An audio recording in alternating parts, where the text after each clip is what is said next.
Good afternoon, everyone, and welcome to the fourth A.K. Mittal Memorial Lecture. As you are aware that it was on this day, on 22nd September 2020, that we lost our beloved Mittal Sahab, one of the icons, global icons of the visual impairment sector, the co-founder of AICB along with Wal Sahab, and Secretary General World Blind Union, before that Treasurer World Blind Union, a person whose contribution cannot be summed up, whose affection and care cannot be summed up, whose professionalism cannot be summed up. We are very fortunate to have with us today Mr. John Heilbrunn, a great friend of Asia and Africa and developing countries, a lawyer by profession, who has been engaged in the international work in the global south, in the developing countries, particularly since 1994. As I just said, he is a lawyer by profession. He has been the vice chairperson of Danish Association of the Blind from 2009 to 2020. He is the honorary life member of the World Blind Union.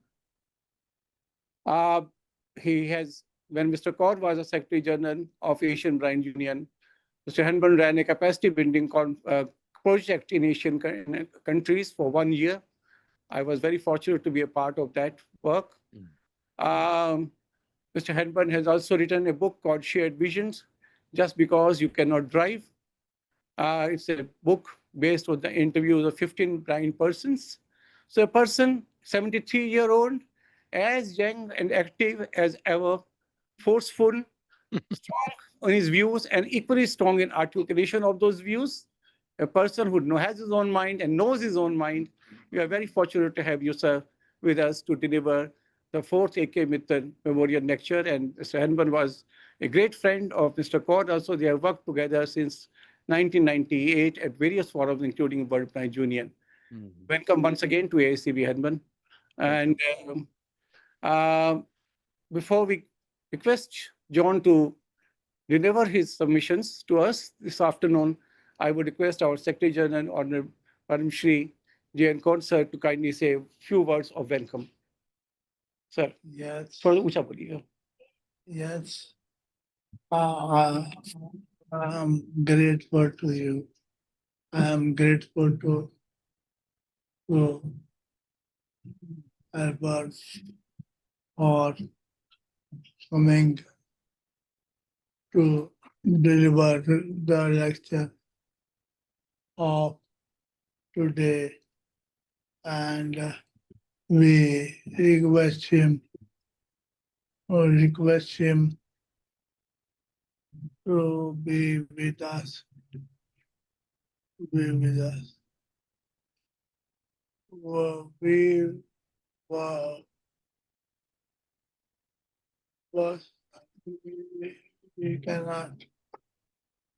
cannot. Thank him enough for the time he spared for us, right? That's what you want to say, sir? No, I don't. Yes. So, and anything else, sir? Can I? Or could can I?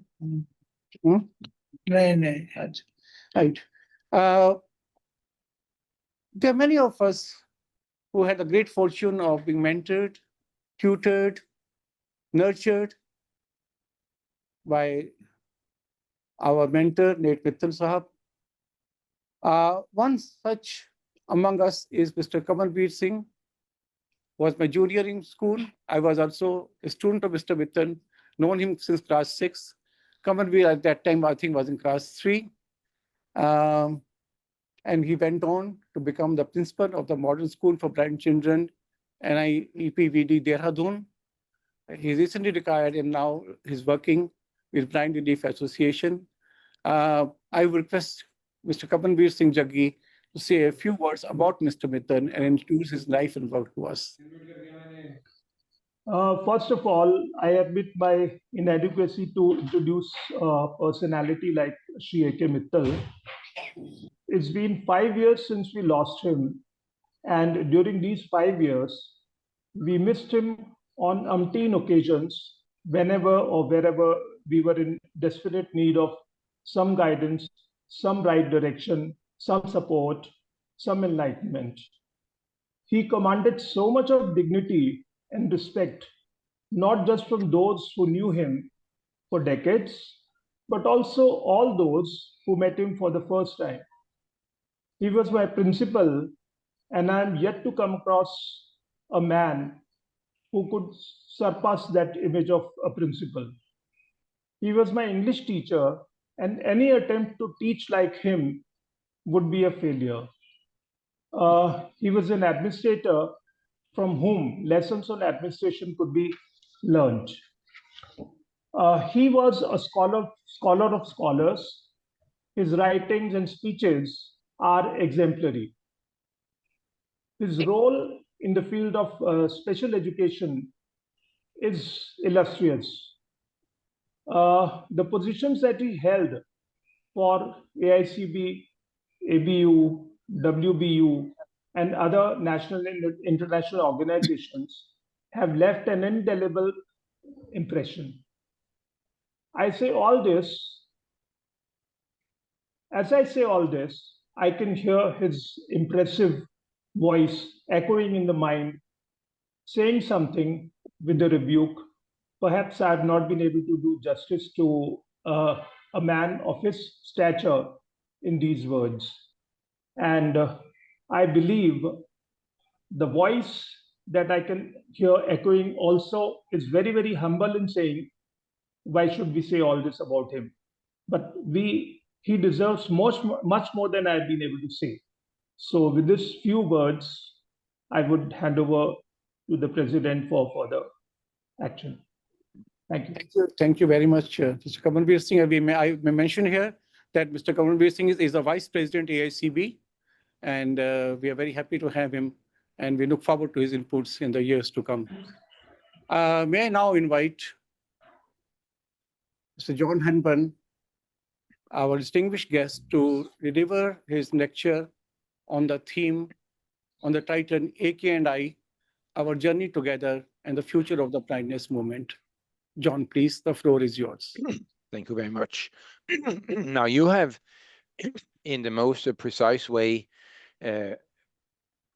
expressed or told the audience about my background, so I won't use many seconds on that. Just mention that I'm born blind, or I'm born prematurely, so I was blind almost from childhood.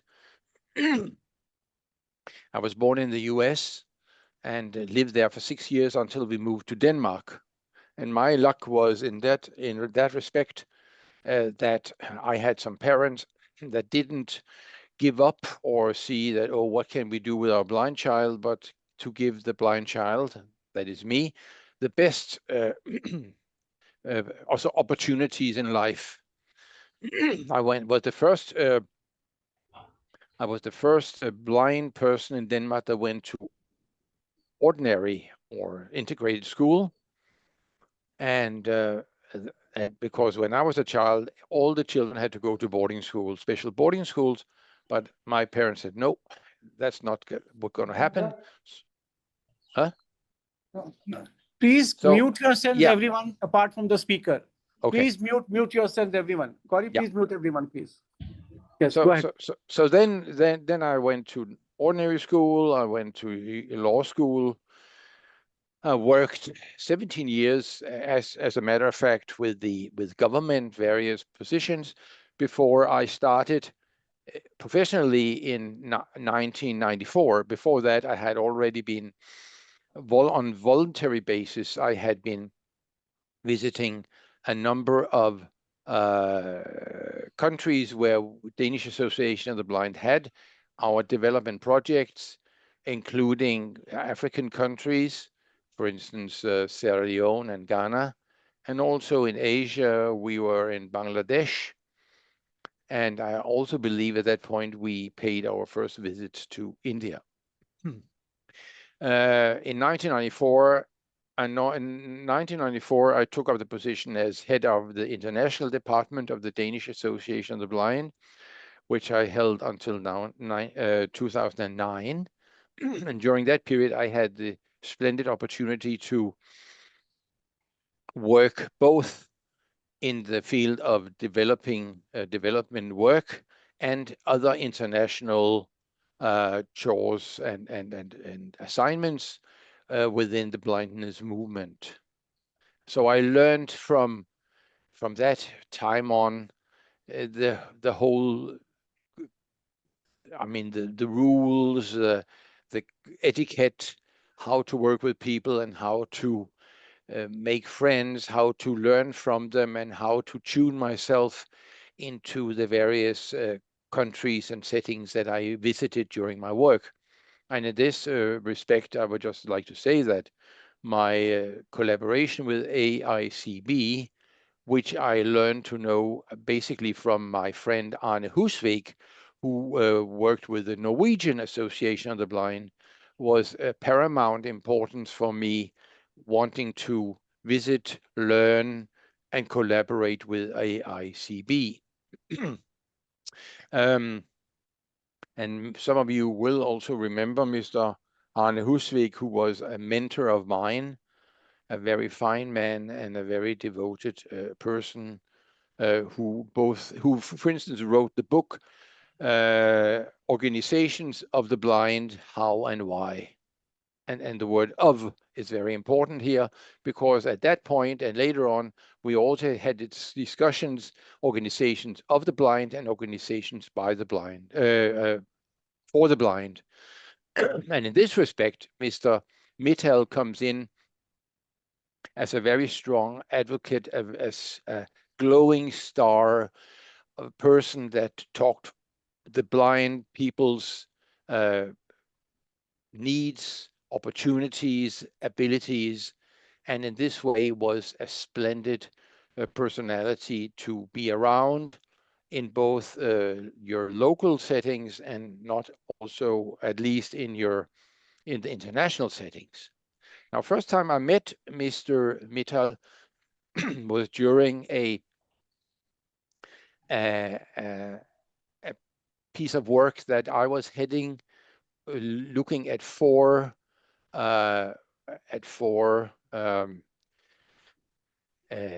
countries in Asia where the Norwegian Association had been supporting Braille production units. One was in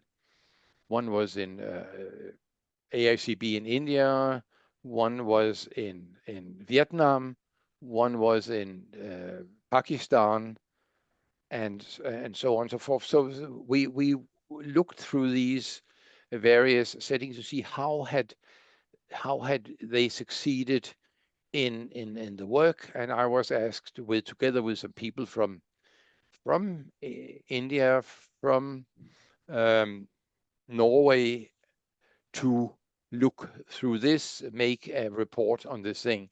And here I had the splendid opportunity of meeting Mr. Mittal for the first time. And I felt immediately that this man was a gentleman.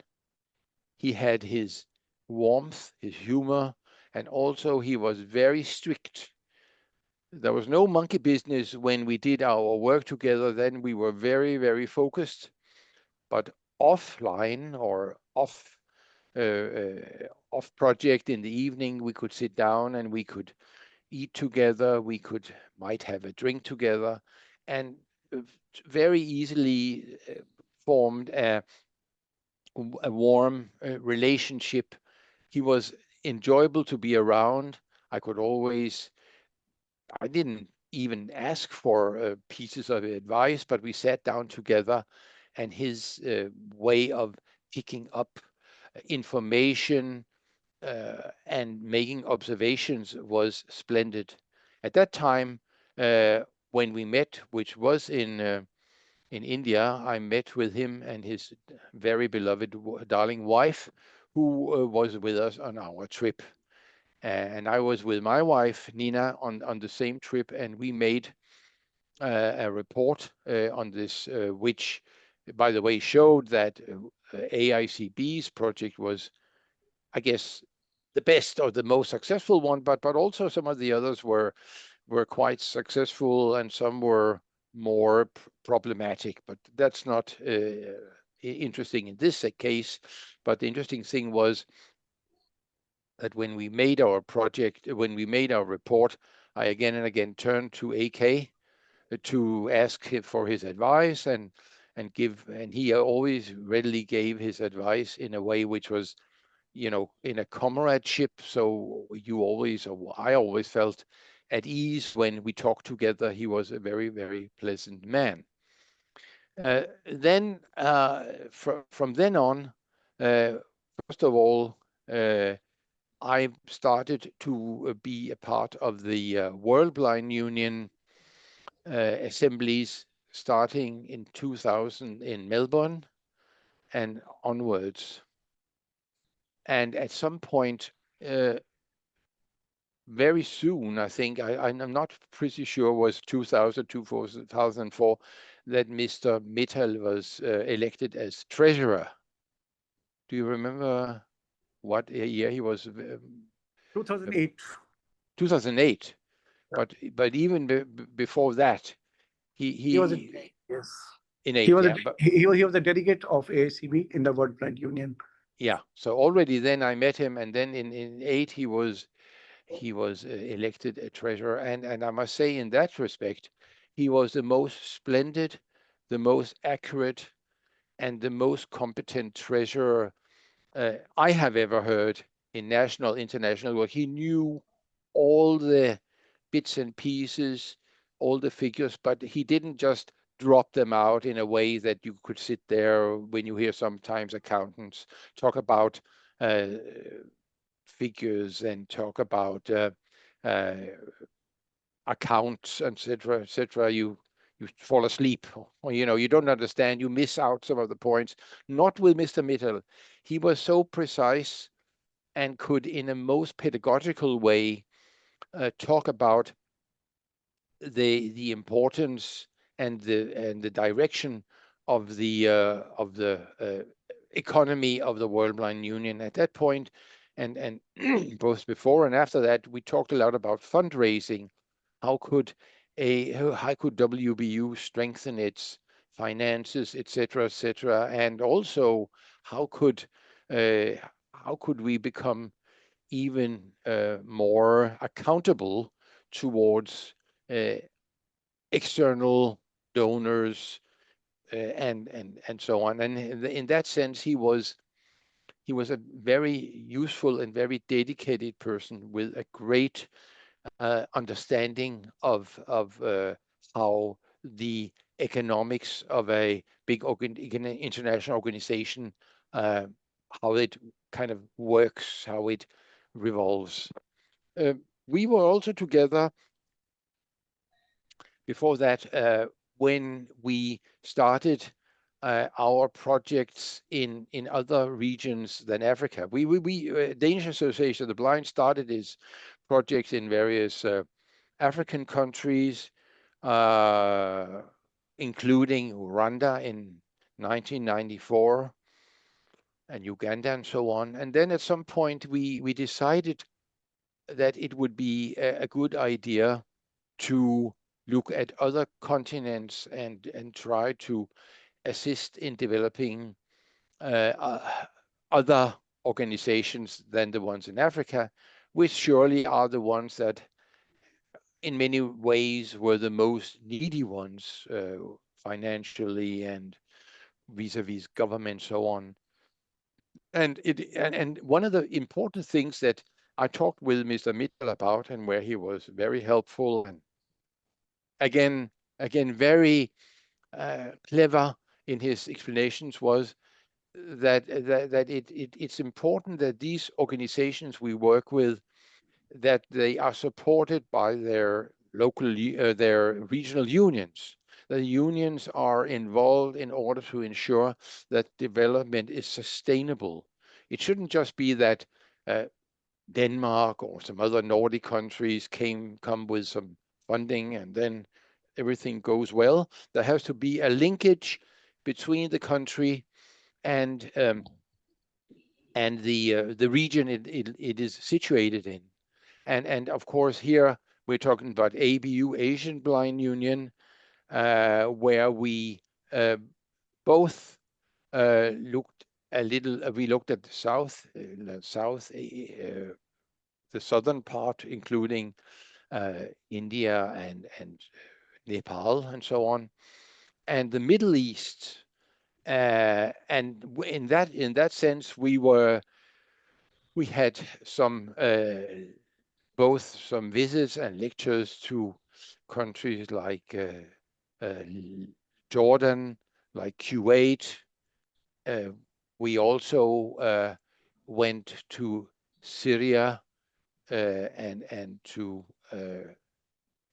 other countries in that region. Yemen, we were in that, and every time we went there, or many times we went there. Sometimes I went there with Mr. Kohl. I remember we were together in some of the Central Asian countries, but with Mr. Mittal, we were, for example, several times in Jordan. One real funny thing, and to give an anecdote, was that when the people from South Asia, like Nepal, like India, came to Lebanon or to Jordan, they thought the food was wonderful, but was dull, was not strong enough, didn't have the zest that you are used to. And when people from the Middle East went to India, where we had various workshops, they thought they were burnt up inside of the good and hearty and very spicy food in India. So that was definitely, and Mr. Mittal and I, we always thought it was very funny and had a great laugh about this cultural issue when it came to food. When we had been working together, and in the evenings, we sought each other definitely to sit down, maybe with a little bit of whiskey in a glass, and sat and talked about the day and what we could do to improve, how we could head on next day to get maximum benefit out our work together. And this was always a time of amusement and a time where I enjoyed the clever words and the analysis of Mr. AK, who was both very wise and very analytic, but also had his heart with him, his mental strength that made one listen and that enriched any discussion where we worked together. So that was very useful. Mr. Mittal and I were also, during our work in the WBU, where we sat together, I participated in many of the meetings of the WBU. I was sitting in the development committee, head of the development committee for many years, and in that respect, we also he'd often join the meetings and listened, and could afterwards come up with clever analysis and words and pieces of direction which I enjoyed and surely would also steer after, because he was a person which was dedicated. His heart was with the blind, but he also knew that in some sense you had to talk with, of course, sighted people from all other organizations to get them on board as much as possible. One of A.K. Mittal's and my passionate interest was Braille. Mr. Mr. Mittal and I both used Braille all the time. And at some point, Mr. Mittal, he got one of these new electronic devices from, I think, from Australia, which he worked with. And sometimes the machine kind of broke down or wouldn't work, and he sent it to me, and I had it repaired and sent back to him. And he was always very grateful and used it with great skill when he, for instance, at meetings of the WBU, accounted for the state of financial business or economy. He always had his machine with him, which he used, and he, in that sense, he decided, I want to use Braille, of course, that's obvious, but he also wanted to use the modern version of Braille from the electronic point of view, and he did that in a very excellent manner. And I know that Mr. Mittal, when he at some point decided to step down as treasurer,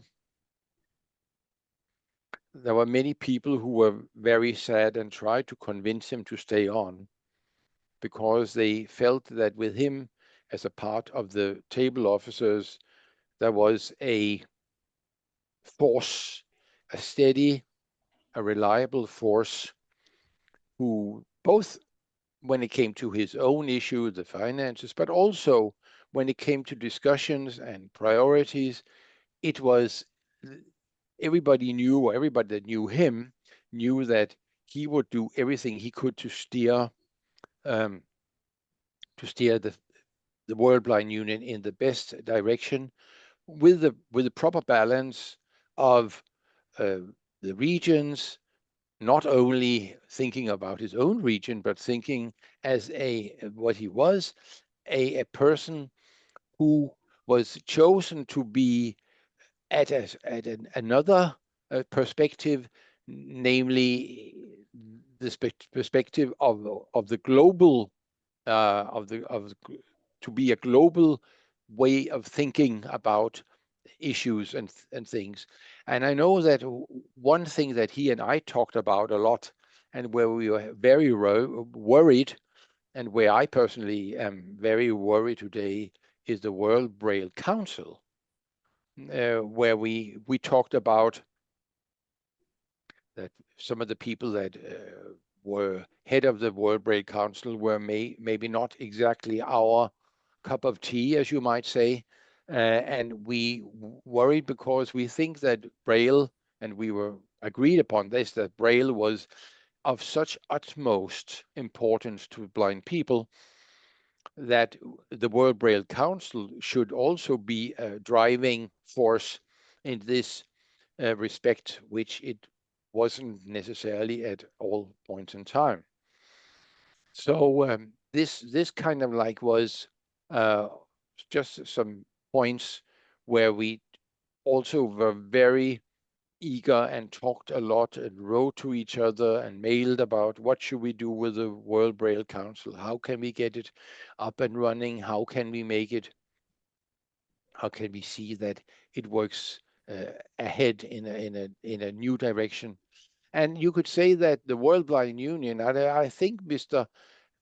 Mittal must have been one of the persons that supported that a number of larger countries in the World Blind Union teamed up together to develop or produce a new electronic Braille writer or Braille machine, for which was less expensive and which could be more feasible for people even in low income countries to purchase.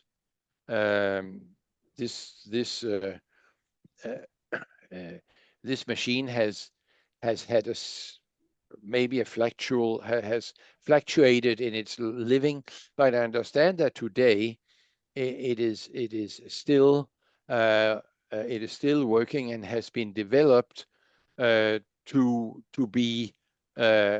be one of the what do you call it, one of the pieces of equipment that could offer Braille to more people, children at school in developing countries. I think that today it has its this thing called the Orbit writer is today to some extent produced in India, or at least it has had affiliation to Indian production. And I think that Mr. Mittal, as much as we agreed that it should be of high quality and low price, I think we were both very interested in this achievement.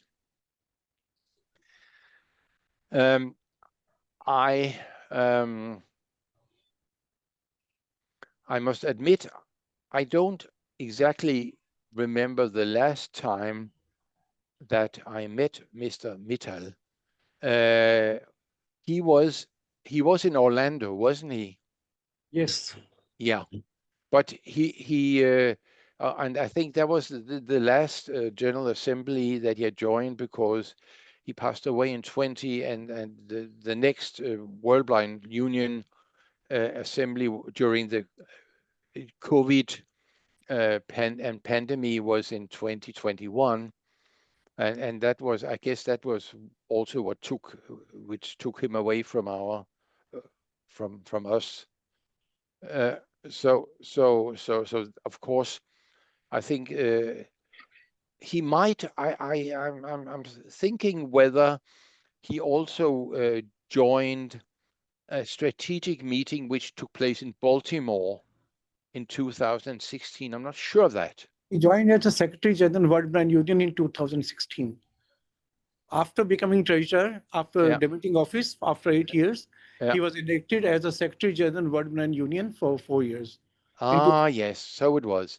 And that meant that he was also in Baltimore for the strategic plan, where he again was very, very keen on ensuring that what was talked about was sensible stuff, not just, not just things that you could put up on a poster and talk about without impact. He was a man of impact and very concrete in his way of assessing and thinking about his blind friends and colleagues. So this is, ladies and gentlemen, what I would like to say about Mr. Mittal. But of course, his way of thinking and his earnesty, and at the same time his humor and warmth, was for the 12 years he was elected as an officer, but even before that, was such an important thing for the movement, not just in India and for the Asian Blind Union, but for anybody that met him. The respect that you felt when you were together with him. So then, you could, or I could say a few words about the time ahead, because we have just witnessed a General Assembly in ULAC in South America, and of course there are trends. I'm not going to comment on the General Assembly itself. That's not for me to do. Although I think that you, my friends, and we might have some assessments that are very much in common. But one must say that the world looking back 25 years and looking at where we are now is so different. Everything is different. The political landscape, the way that states and countries look at each other, the way that what might have been togetherness after the East Bloc, if not collapsed, at least changed its way of being. It became more, at least in Europe, and maybe also in the US and maybe other parts of the world, the Eastern Bloc changed, and the USSR dissolved, and we thought that now came a time of peace and love and understanding and so on. But now the recent years have showed that the world is going more mad than, in my opinion, than you have ever seen before. With wars, with refugees. Although they say there has never been as so small and little war time than ever, one knows that we see many countries around the world which are under dictatorship, which are part of wars, with horrible refugee camps, and so on and so forth. So one thinks, so what do we think for the future? And World Blind Union, of course, in this sense, is like a platform where blind people, despite of where they come from, should be able to talk together, work together for our common goal, rising the opportunities, the literacy, the education, use of Braille, etc., for blind people wherever you live. And of course, in that sense, you could say that there were trends at the events in Sao Paulo the first couple of days, which talked a lot about new ways forward. Braille was, to my great joy, brought forth in various ways, and I think Braille is still such a paramount important tool. AI, artificial intelligence, was also again and again brought forth as a new hopeful tool for everybody, including blind people. You can take on some glasses and they will tell you what do you look at, and so on and so forth. It's a way of changing the whole concept of being blind. If you're totally blind, you would basically use your ears, use your nose, talk with other people of what is around you, and then sum up what you think. Now you could take on some glasses and they would tell you a lot more about what's in your surroundings, and whether that's a good thing, a way forward, or a bad thing, whether that would change the whole way that blind people will think of ourselves, of each other. That's a question I cannot answer, but I'm sure it will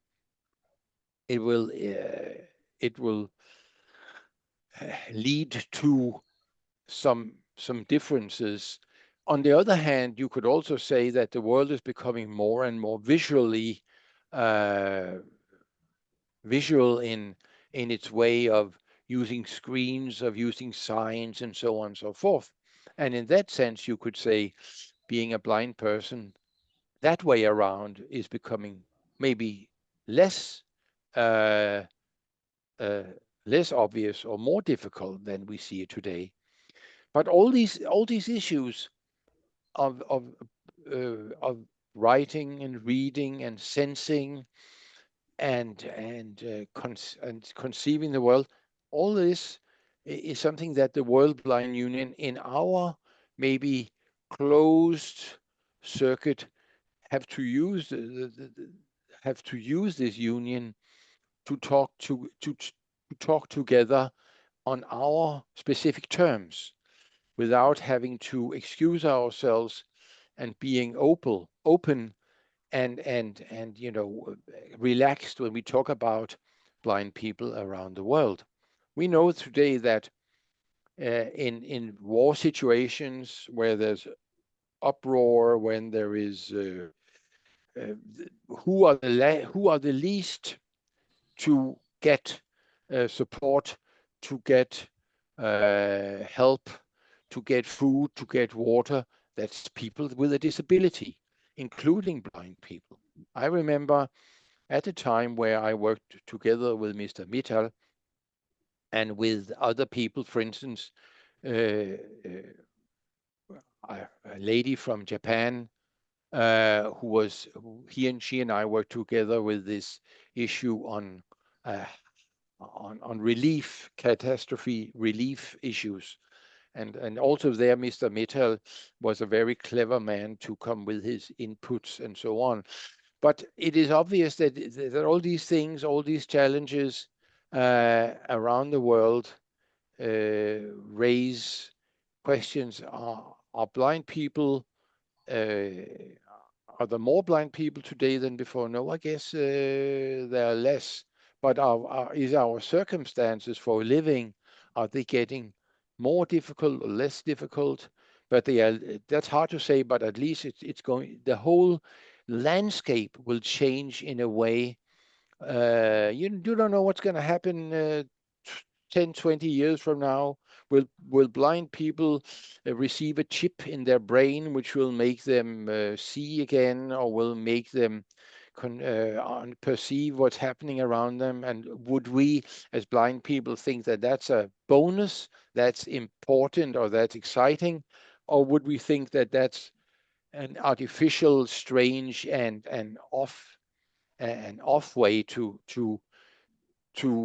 for us to be citizens and to be people in society? It's a very difficult thing, and I wish that a person like Mittal was still around, because he had some clear views, and when we talked together, not always agreed, but you always wanted to listen to him, because he had such a reserve of thought, of love, and of compassion, which ensure that he was always listened to. And although you didn't always agree with him, you always went away when you talked with him and say, yeah, that's also a relevant way to what you say, to understand and analyze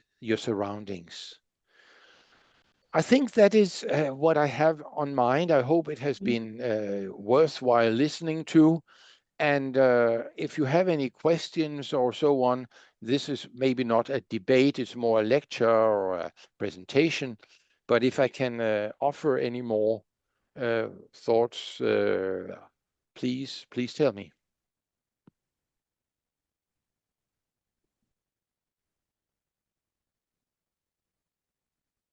Thank you very much, John. We received this lecture with deep gratitude and applause. I must say that there couldn't have been perhaps a more befitting speaker for this occasion today in 2025. Quarter of a way of the century gone by, the century that God stalwarts like you and Mr. Mittal had shared together and walked together to bring the entire blindness community in the world, in general, particularly in Asia, to this level. And looking ahead to another quarter of a century, perhaps, where new opportunities may be emerging, new possibilities might surface, but at the same time, whether these would be to the benefit of the visual impairment sector or not is a question that we need to think about, and we need to worry about, we need to speculate about, Yes. and we need to be alert to. I must say I had meant to translate a part or at least a gist of your lecture, but that's an impossible task.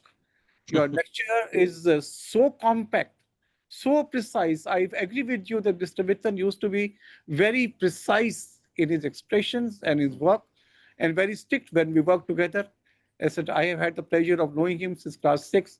I learned much of my writing through English writing through him. And but you are no less. You are certainly no less, so precise and so focused in every word and every sentence that if I attempted to summarize, I would not know which word to keep aside and which word to share with my audience who would prefer your submissions in Hindi. But what we would do is we are recording this lecture. If the recording comes fine, we will do our best to ensure that the entire lecture is translated. And we have 2 brain magazines. We have 5 brain magazines, but 2 of these which cater to a majority of readers. One is in Hindi and one is in English. With your permission, John, if you permit, we will try to translate this lecture.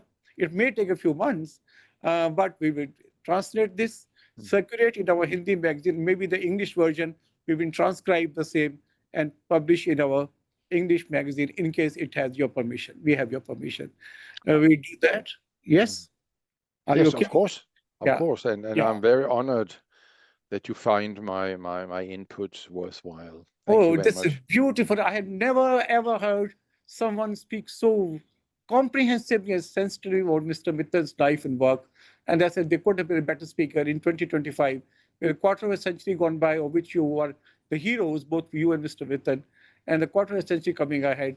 I am sure if he was with us, God rest his soul in peace and give him all the happiness wherever he is. But if he was with us, he would also share many of the thoughts that you share with us today. मैंने ये कहा, now I'll translate in Hindi for the audience here who are in the offline mode and also some of them who are the online mode. मैंने ये कहा है कि हम इस जो मिस्टर जॉन हेनबर्न का जो वक्तव्य है उसको आभार सहित हम स्वीकार करते हैं, और इतना गहरा और इतना सेंसिटिव था और इतना व्यापक विवरण मित्तल साहब की लाइफ का, उनके काम का, उनके देश भारत में और देश विश्व में उनका जो योगदान रहा है उसका मैंने आज तक नहीं सुना। और ये बहुत एक रुचिपूर्ण बात है और बहुत एक सहयोग की भी बात है कि आज 2025 में जब 1/4 सेंचुरी शताब्दी आगे जा चुकी है 21वीं शताब्दी से, जिसके मित्तल साहब और जॉन हेनबर्न जो थे वो हिस्सा थे, जिन्होंने दुनिया के लीडर्स थे और दुनिया को की जो विजुअल इम्प्रूवमेंट मूवमेंट है, जो ब्लाइंडनेस मूवमेंट है, इस तक नाले में उनका बहुत हाथ रहा है दुनिया में भी और पर्टिकुलरली एशिया में भी। और आगे की तरफ सोचना अगर मित्तल साहब हमारे बीच में होते, भगवान उनकी आत्मा को शांति दे, और अगर हमारे बीच में वो होते तो कई बातें जो जॉन हेनबर्न सर ने कही वो मित्तल साहब भी उनसे एग्री करते। मैं ये कहा कि इसका अनुवाद करना बड़ा मुश्किल काम है क्योंकि इतना कुछ कहा गया हो, इतना फोकस्ड है कि अगर अनुवाद में हम लग जाए तो बहुत समय जाएगा और क्या पास रखें और क्या छोड़ें इसका निर्णय करना बड़ा मुश्किल है। पर ब्रॉडली मैं ये कहूँगा कि मिस्टर जॉन हेनबर्न ने पहले अपने बारे में बताया, अपने जीवन के बारे में, कैसे वो अमेरिका में पैदा हुए, पहले 6 साल वहाँ रहे, पहले विजुअली इम्पेयर्ड थे जो कि डेनमार्क में इंटीग्रेटेड स्कूल में गए, उस समय सभी लोग रेजिडेंशियल स्कूल में जाते थे, किस तरह उसे ब्लाइंडनेस मूवमेंट में आए, किस तरह से मित्तल साहब से मिले ग्लोबल प्लेटफॉर्म्स पे भी, WVU में भी, और एक ब्रेन प्लेसेस का इन्फेक्शन था NABP के थ्रू उनकी मुलाकात मित्तल साहब से हुई, और फिर उन्होंने अपने जीवन और उनके साथ क्या शेयर किया उसकी बातें की। और आज जो ब्लाइंडनेस वर्ल्ड की स्थिति है, ये सोचा गया था कि जब ईस्टर्न ब्लॉक का कोलैप्स हुआ था 1980s और 90s में, सोचा गया था कि अब एक सौहार्द का वातावरण दुनिया में बनेगा। पर पिछले कुछ वर्षों से जो देखा जा रहा है दुनिया में, ऐसा लगता है कि दुनिया फिर एक तरह के पागलपन की तरफ जा रही है। इतना युद्ध, इतना सब कुछ, और उसमें ब्लाइंडनेस मूवमेंट कहाँ होगी ये कहना बड़ा मुश्किल है, पर ये बात कोई बात सोचने की है। टेक्नोलॉजी का बड़ा स्थान है। बड़ी खुशी हुई जॉन हेनबर्न सर क्योंकि उन्होंने देखा कि जो अभी वर्ल्ड ब्रेन यूनियन की मीटिंग हुई उसमें ब्रेन को बहुत महत्वपूर्ण स्थान दिया गया, पर साथ में टेक्नोलॉजी की भी बात की गई, AI की बात की गई, और बीच में उन्होंने मित्तल साहब के साथ अपने जो कई संदर्भों का भी असर किया, जिक्र किया कि ब्यौरा दिया कि किस तरह से वो दिन में बहुत सख्ती से काम करते थे, बड़े फोकस रहते थे, शाम को अपना बैठते थे, खाते पीते थे साथ, बातें करते थे। ब्लाइंडनेस मूवमेंट की तरफ बहुत कमिटेड थे मित्तल साहब। कई बातें उन्होंने कही, पर हम कोशिश करेंगे कि इस वक्तव्य का अनुवाद हम कुछ समय में करवा के आप सबके बीच आपकी जिज्ञासा मैगजीन के द्वारा और इंग्लिश वर्जन ब्रेन डिजस्ट के द्वारा हम सर्कुलेट करें। और सब ठीक है ना? और हम कोशिश करेंगे। John, this is not the occasion to ask questions. This is a memorial lecture.